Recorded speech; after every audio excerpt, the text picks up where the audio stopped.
대부분 특활비는 명절이나 12월 연말에 집중됐는데 가장 큰 규모로 지급되는 연말, 심우정 당시 검찰총장은 12월 3일, 4일, 5일, 6일 단 4일간 이례적으로 12월 특활비의 절반가량인 무려 45%를 지급했습니다. 12.3 내란의 밤, 우리 대한민국 국민들은 맨몸으로 장갑차, 헬기, 기관단총, 야시경으로 무장한 계엄군에 맨몸으로 맞서기 위해서 국회로 모여들었는데 그 다음 날부터 3일 동안 대한민국 검찰총장은 특활비를 흥청망청 물 쓰듯이 썼다는 게 너무나 충격적이고요.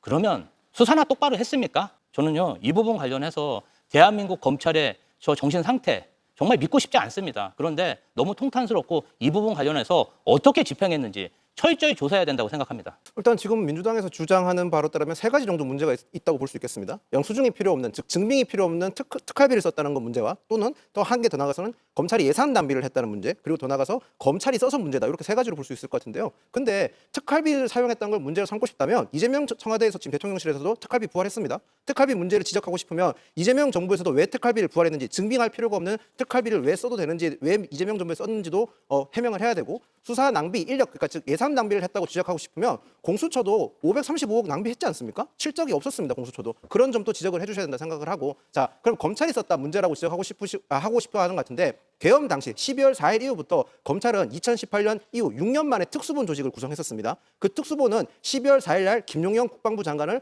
출국 금지시켰습니다. 더 나가서 가장 먼저 그때 당시 돌아보면 경찰과 공수처 그리고 검찰 측에서 수사권 때문에 굉장히 복잡한 상황이었지만 검찰이 가장 먼저 김용현을 구속 기소했었고 그 공소장을 토대로 수사가 더 진행됐었습니다. 하지만 지금 민주당에서 제기한 의혹들만 가지고는 검찰이 지금 심우정 검찰총장이 특활비를 잘못 썼다라고 진단하기에는 조금 전 이르다는 점 말씀드리겠습니다. 검찰이 특활비를 사용했다고 해서 문제를 삼는 게 아닙니다. 그 시점이 일반적으로 연말에 집중적으로 사용되는 특활비가 아니라 12월 3일부터 집중적으로 많이 사용되었다는 것에 대해서 의문을 가질 수밖에 없는 부분이고요.